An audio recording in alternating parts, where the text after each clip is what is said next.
Have you ever wondered how some people always seem to get the best airfare prices while you're stuck paying a whole lot more? For example, let's say you live on the West Coast, you're flying out of Los Angeles, going over to Madrid, Spain, and you see these two different fares here. Only difference is that your friend got $522 while you got $904. What's the main difference here? Well, it's a matter of simply tweaking the time frame a little bit and the air carrier. But you can't get that cheap airfare if you don't even know that it exists. So you've come to the right video, as I'll be showing you some of the insider tips and secrets about how to get those cheap tickets. Let's begin with the first, which is to stop planning the wrong way. Here's the thing, most people do this. They'll first pick their destination, second they'll choose the dates they want to go, and third they will search the flights. Or they'll do this. They'll first choose the dates they want to have their vacation, then pick their destination, and finally search for their flights. However, both of these approaches are flat out wrong, and here's why. Notice how searching for the flights is the last step.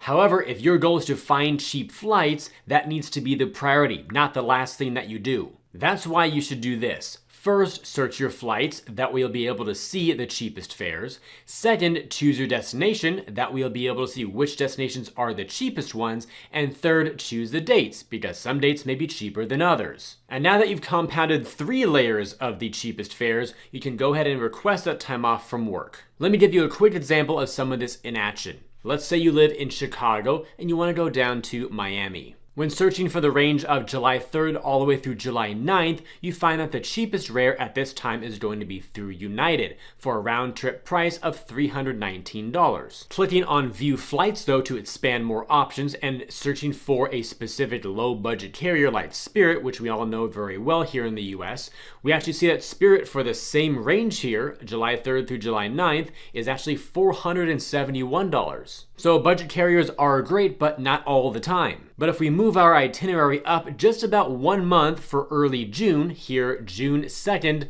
through June 11th, we now have our search again. Spirit is now the cheapest at $161. Clicking on View Flights to expand more options, and then filtering down to United, which we saw earlier. Now United is more at $298. Also, to point out something cool and useful here, Google Flights, which is the tool that we're using right now, has a new tab here called Cheapest to kind of sort down by the cheapest airfare. So given the topic of this video, make sure that you select that tab to sort everything properly. Also, they have some nice useful tabs over here called Price Graph as well as Date Grid. So here is the date grid first of all. To see which days and ranges have the cheapest airfare. Google also highlights the lowest fares in green font to make it super obvious. And also the graph shows you, if you're a visual type of learner, all the highs and lows here, so you can simply click in on the lowest bars. Our next method to find the cheapest flights is to use the right apps and websites. There are a bunch of great tools out there, but to get you going in the right direction, here are a few. Google Flights, Going, Skyscanner, and AirWander. Let me show you a few useful features from all of these here really quickly so you can understand how they work, and that way you can use them yourself to your best advantage. So starting here with Google Flights, notice how I put starting from Los Angeles round trip to anywhere. The date range that I'm using for this is going to be the entire month of May wide open. And when you choose anywhere, you can literally see anywhere across the entire world and some of the best lowest fares to get to some major cities around the world.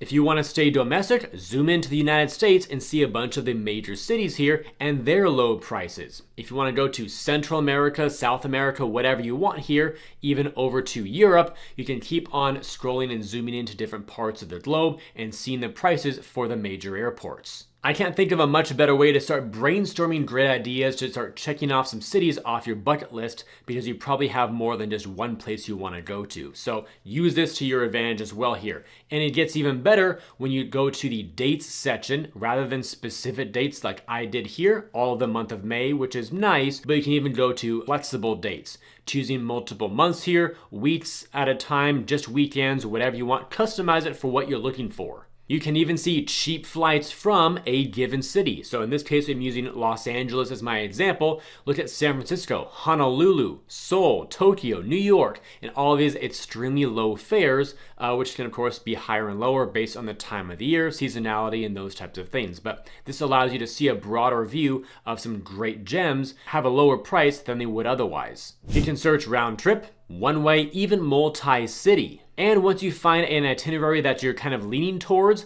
there's even a toggle switch called track prices. So once you turn that on, you can start getting alerts from Google Flights when changes occur. Let's now take a look at Going. This is a subscription service. There's a free tier and some paid tiers giving you more and more features based on what you want. So their motto here, save up to 40 to 90% off flights from your city. Here are their 3 different plans, from limited, premium to elite. Here's a sample search from the month of February through September, looking for some good deals here, from the city of Dallas to Kahului, Maui. So here we have $359, which is 53% off what is normally $780 plus. As you move down the page a little bit, you can see the normal price, this deal, our threshold, which is the highest price one would consider to be a deal at $500.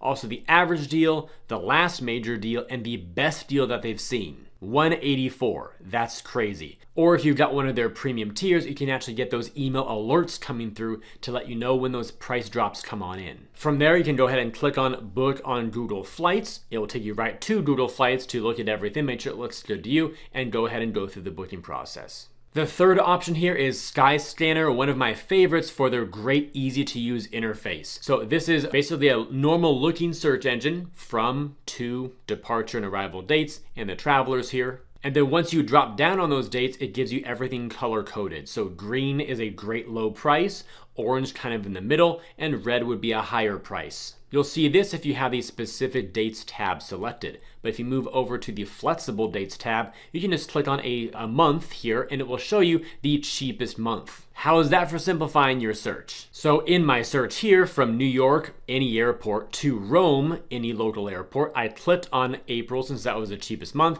and then it expanded the view of April to see all the individual days and those prices. This is the calendar tab on the right-hand side of your screen. If I then click on chart, for all the visual people out there, the smallest bar is the lowest price. Once you find something good, you'll have a Find Flights button. So click on that and it will show you the listings of all the different search results here. There are a few tabs here at the top, best, cheapest, and fastest. So since we're talking about the cheapest flights, click on cheapest. The winner here for this search was Icelandair, so I clicked on the select button from there. Note that it will say that Skyscanner never takes a cut of what you're paying here, and then you push it out to the search results for all the third-party search engines here, including the airline directly as well. So the cheapest one, as you can see, was Ujo there at the top at $239. Also MyTrip, SmartFares, Booking.com. As you keep on scrolling, there are probably some that you're aware of as well. Even Expedia is there and Icelandair directly. So if you want to go to the airline's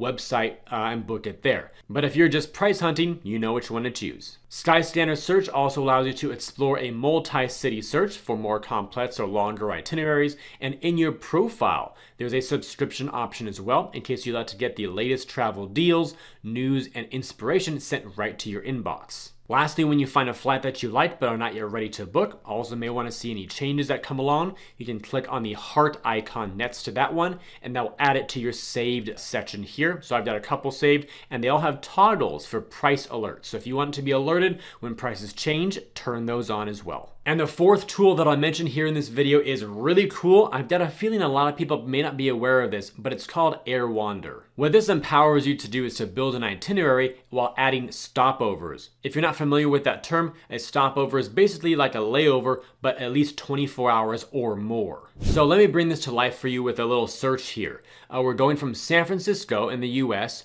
over to New Delhi. Obviously, that's a long flight, so why not spend a little bit of time in a city in between there and get kind of 2 trips for one? So why not add an additional 4 days in Mumbai, or 3 days in Los Angeles, or 4 days in New York? Perhaps you're feeling 4 days in Singapore, maybe 4 days in Hong Kong, or even 4 days in Barcelona or 3 days in Tokyo, before continuing on from that city to your ultimate destination of New Delhi. And yes, stopovers can work coming back to your original destination as well. So it's a great way to build more creative itineraries and see more of the world within each trip that you take. So definitely check out AirWander. Our next major tactic to find cheap flights will be to search multiple airports. That is both for your departing airport and your arriving one. Let's go back to an example that I used earlier in the video, from Chicago to the Miami area.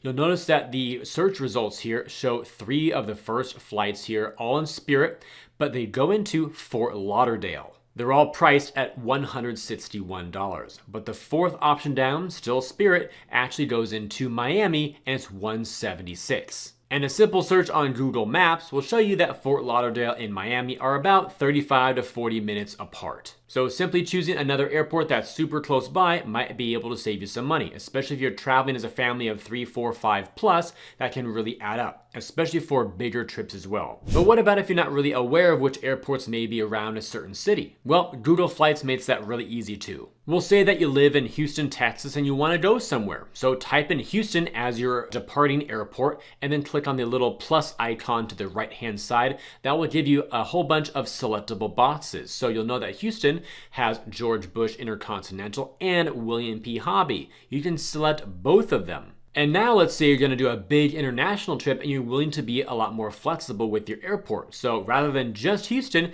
we can actually add in Dallas. And Dallas has a couple airports as well, both DFW and Love Field. So click on all of those to add Dallas. Same thing with Austin here. Then on the arrival side of it all, you can do the exact same type of thing. Type in Switzerland and see all the major airports around that region. Select them all if you want, and now you've got 3 departing and 4 for the arrival. So there you go. You've got 7 airports that Google Flights will search for you. Remember, all 3 of those Texas cities are about 3 to 4 hours apart from each other. So if you're willing to drive just a few extra hours to potentially save a few $100s per ticket, again, especially if you're a family, that can add up in a huge way too. Who knows? You might even find some really incredible deals out of Houston, but not Austin. Going over to the dates section now to see how broad you want your search to be, it'll already start showing you prices for the individual days. So I can see the combination of March 4th through March 11th being just around $500 is great. So I'll choose those dates there. I then let the search carry out its results. There are a couple tabs that we saw earlier. Click on the cheapest tab there to sort by the cheapest fare. And there we go. The ones in the $500 range appear right there at the top. But let's now say you're going somewhere where you're completely unaware of what major airports may be in the area. You can actually do a super broad search,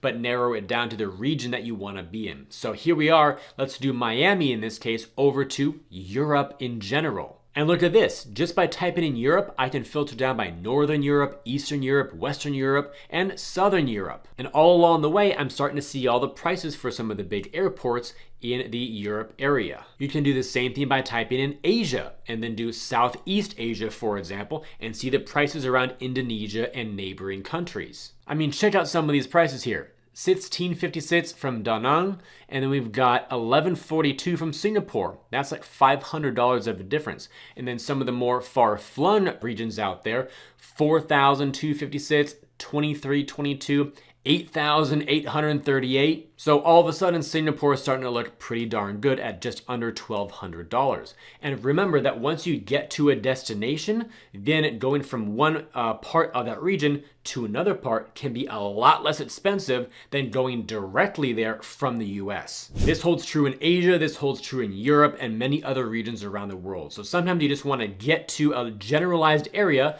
with these generalized searches, and then once you're there, if you want to explore 5, 6, 7 cities over a couple weeks, take those smaller, cheap, regional type of airlines, perhaps even by boat or a car or whatever you need to do. And our final method here to get some cheap flights will be to use credit card rewards. We're talking here about points and miles. How would you like to fly from New York over to London for just 20,000 points and about $84 in fees and taxes? Or perhaps 21,000 points and only $6 in fees and taxes? Credit cards can be an amazing way to take a cheap flight and make it even cheaper, or an expensive flight and make it way more affordable. But not all rewards are created equal. In general here, the card systems or point reward systems that you want to look into most are going to be these: Chase Ultimate Rewards, Amex Membership Rewards, Citi Thank You Points, Capital One Venture Miles, Bilt Rewards Points, and Wells Fargo Rewards Points. Additionally, you will also want to look into some of the airline credit cards, which you now see on the screen. There are a bunch of those as well, oftentimes with large welcome offers after you spend a certain amount of money in a certain time frame.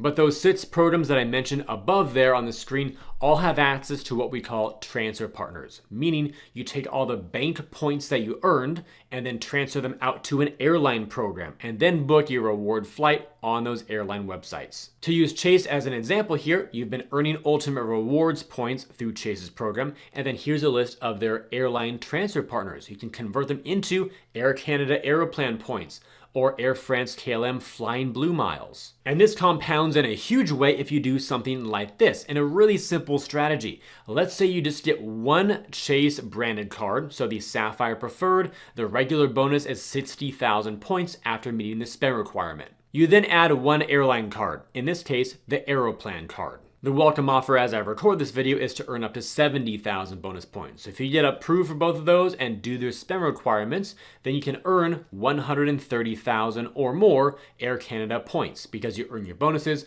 plus points on your actual spend itself. And what can you do with 130,000 Air Canada points? Well, a whole lot. To give you one simple example, how about flying from JFK in New York over to Frankfurt, Germany? And the price? Just 34,000 points. Plus a little bit in fees and taxes, in this case $35. So for 68,000 Air Canada points, you've got 2 people going over to Frankfurt, no problem. And also you'll have probably around 62,000 left over from your 130,000 or more. And all you paid was $35 times 2, so $70 in fees and taxes. In summary, book the right way. Search for cheap flights on purpose first. Use the right apps and websites like Google Flights, Going, Skyscanner, and AirWander, and others. Search multiple airports and use credit card rewards. Do those things and you'll be on your way to checking off your bucket list destinations while saving a ton of money in the process. Before you go though, be sure to check out the links down below in the description area. You'll find a lot of the programs and platforms that we talked about today down there, as well as the ability to earn some more cash back whenever you shop online through Rakuten. And keeping with our travel theme here, you can even switch your reward preference from cashback into those valuable Amex membership reward points for awesome flights if you choose to do so in your settings. You'll also find a link to my website with some great credit card deals and offers that you can also filter down by reward category, benefit, and more to easily find the cards that interest you the most. And if you want me to keep you up to date when great credit card offers are available, that is to earn more points faster than a regular bonus, be sure to subscribe to my newsletter as well, and I'll send you those for free. Thank you all for watching. I hope it was helpful, and I'll see you in the next one.